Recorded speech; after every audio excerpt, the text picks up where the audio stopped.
আমরা মূল আলোচনায় চলে যাই। আজকের আলোচনার বিষয় parenting, how to rare up the children. কেমন করে ছেলে মেয়ে মানুষ করতে হয় জানার দরকার আছে না? ছেলে মেয়ের বাপ হয়েছেন কে কে দেখি? এই পোলাপাইনরা হাত তুলিস না আবার। আপনারা হয়েছেন? মাশাআল্লাহ, হাত নামান। ছেলে মেয়ে আল্লাহর দেয়া নেয়ামত, তাই না? দুনিয়ার সৌন্দর্য, জিনাতুল হায়াতিদ দুনিয়া। কিছু কিছু জিনিসের প্রতি আকর্ষণ মানুষের জনমভর। এর মধ্যে একটা হচ্ছে সন্তান সন্ততি।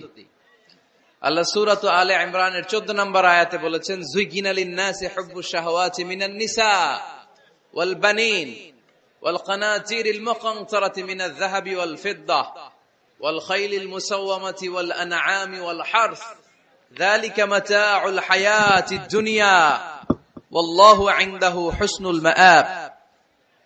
নারী, গাড়ি, বাড়ি, স্থাবর অস্থাবর সম্পত্তি, সন্তান সন্ততি, এগুলো প্রাপ্তির আকাঙ্ক্ষা, এগুলোর প্রতি আকর্ষণ মানুষের জনমভর। আমরা সবাই এগুলো চাই, ঠিক কিনা? এর মধ্যে সবচেয়ে গুরুত্বপূর্ণ একটা হচ্ছে সন্তান সন্ততি। দেয় কে? জোরে বলতে হবে, কে দেয়? চাইতে হবে কার কাছে? নাকি মাজারে, নাকি দরগায়? একজন সন্তান দিতে পারে, চিল্লায় বলতে হবে তিনি কে? অনেকে বলে মাজারে মানত না করলে নাকি সন্তান পাওয়া যায় না। এটা কি রে ভাই? মাজারে যদি মানত করা না হয় তাহলে নাকি সন্তান পাওয়া যায় না। এগুলো এসে ডিস্টার্ব করে খুব। এটা খুলে ফেলেন, খুলে নিচে রাখেন, এটাতে এদিকে রেখে দেন, এই পাশে থাক যতটুকু হয়, এদিকে দিয়ে দেন এই পাশে। তো এটা একটা ভুয়া কথা, তাই না? মাজারে আর একটু উপরে উঠাইতে হবে। মাজারে মানত না করলে সন্তান যদি না হইতো, বাচ্চা যদি না হয়, গরুর যে বাচ্চা হয়, গরু কোন মাজারে মানত করছে বলেন? মাজারের বিরুদ্ধে আমাদের অবস্থান নয়। মাজার হচ্ছে মাকানু জিয়ারা, যেখানে মানুষ জিয়ারত করে, ভিজিটিং প্লেস। আসলে শব্দটা হবে মাকবার, মানে কবর। কারো কবরে যাওয়া, জিয়ারত করা, এটা সুন্নাহ। কবর দেখলে আমরা সালাম দেই, ঠিক কিনা? এটা সুন্নাহ। তবে কবরে শুয়ে থাকা ব্যক্তির কাছে চাওয়া যায় না। চাওয়া যায়? ইযা সাআলতা ফাসআলিল্লাহ, যখন চাইবে কার কাছে চাইবে? ওয়া ইযা ইসতাআনতা ফাসতাইন বিল্লাহ, সাহায্যের হাত যদি পাতো কার কাছে পাতবো?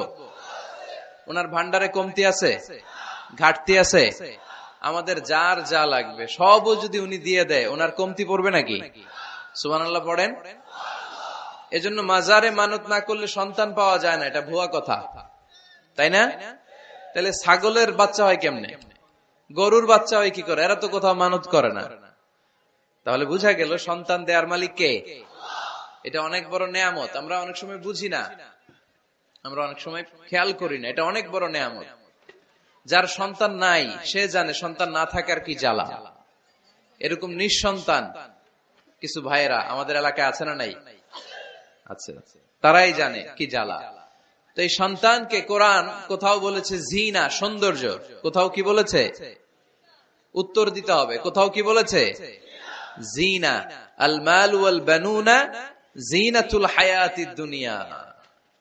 সন্তান আর সম্পদ এটা দুনিয়ার জীবনের সৌন্দর্য। ছোট ছেলে মেয়েরা, সোনামণিরা না থাকলে পৃথিবীতে কোনো সৌন্দর্য থাকতো? স্বামী স্ত্রীর ভালোবাসা কয় বছর?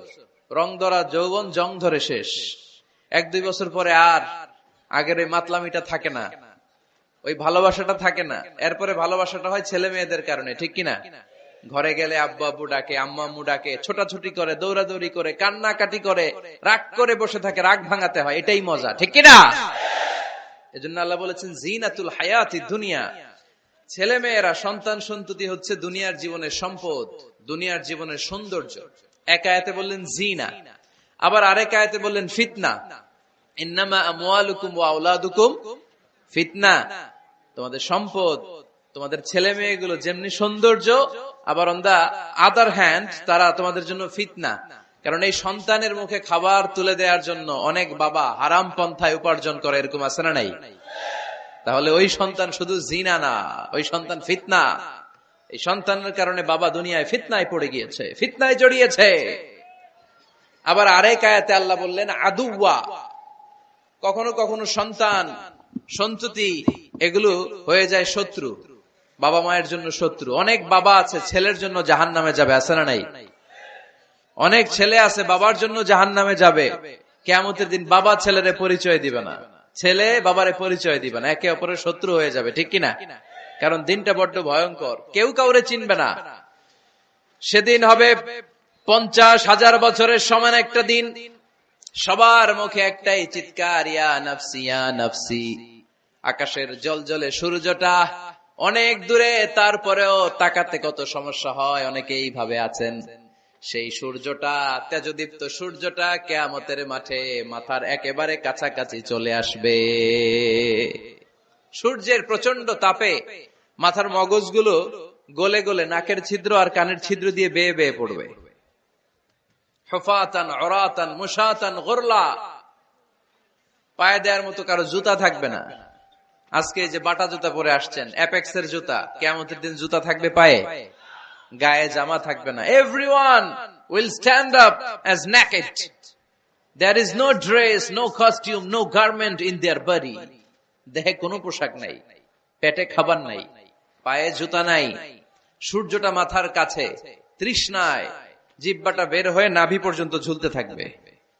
সবাই বলবে আল্লাহ আমারে বাঁচাও, আমারে বাঁচাও। ওই দিন বাবা ছেলেরে চিনবে না, ছেলে বাবারে চিনবে না।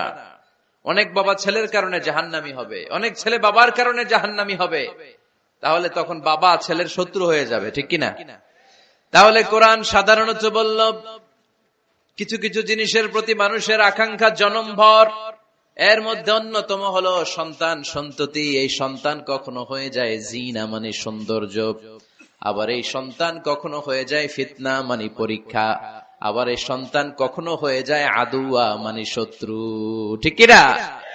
আমাদের সন্তানরা যেন আমাদের জন্য পরীক্ষাও না হয়, শত্রুও না হয়। আমাদের সন্তান যেন আমাদের চক্ষু শীতলের কারণ হয়, ঠিক কিনা? এজন্য আল্লাহ মুমিনদেরকে শিখিয়ে দিয়েছে, দোয়া করো, আল্লাহর কাছে চাও যে আল্লাহ আমাকে এমন সন্তান দেন, আমাকে এমন স্ত্রী দেন যাদের দিকে তাকালে আমার চোখ জুড়িয়ে যাবে। আল্লাহ বললেন তোমরা আমার কাছে চাও, আর পর রব্বানা হাব লানা মিন আজওয়াজিনা ওয়া যুররিয়াতিনা কুররাতা আ'য়ুন ওয়াজআলনা লিল মুত্তাকিনা ইমামা। ও আমাদের রব, আমাদেরকে এমন স্ত্রী দান করেন, এমন সন্তান দান করেন যে স্ত্রীদের দিকে তাকালে, যে সন্তানের দিকে তাকালে আমাদের হৃদয়টারে জুড়িয়ে দিবে কে? এরকম স্ত্রী, এরকম সন্তান আমরা চাই কি চাই না? ঘরে ঢুকার পরে স্ত্রীর দিকে তাকালে কলিজা ঠান্ডা হয়ে যায়, সন্তানের দিকে তাকালে হৃদয়টা জুড়িয়ে যায়। এরকম সন্তান আমরা চাই না? কথা বলতে হবে, চাই কি চাই না? এরকম সন্তান কেমন করে আপনারা গঠন করবেন, কেমন করে সন্তানকে মানুষের মতো মানুষ বানাতে হয়, এ নিয়ে কিছু কথা আজকে আমরা শুনবো। মনোযোগ আছে? কষ্ট হচ্ছে না তো? আমি যতক্ষণ আছি ততক্ষণ থাকবেন? কারা কারা?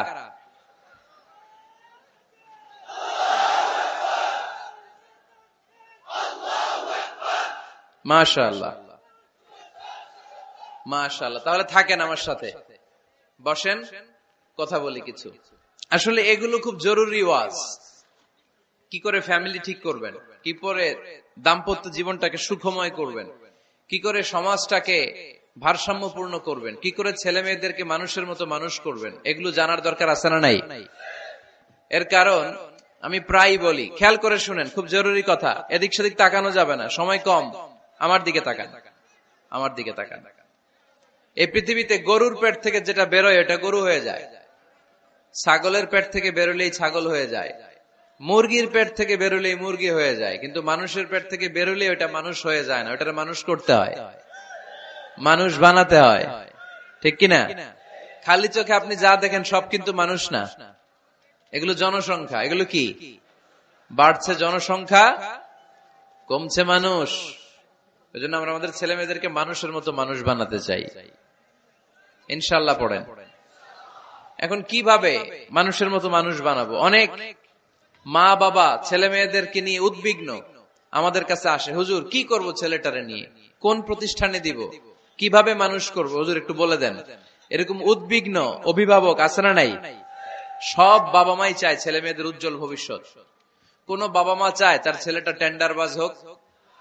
উত্তর দেন।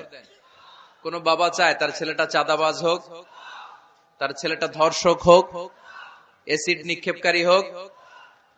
না, চায় না। সব বাবা মাই চায় তাদের ছেলে মেয়ে মানুষের মতো মানুষ হোক। আজকের এই চমৎকার দুপুরে, চমৎকার অপরাহ্নে আমরা জানার চেষ্টা করব কেমন করে ছেলে মেয়েদেরকে মানুষের মতো মানুষ বানাবো।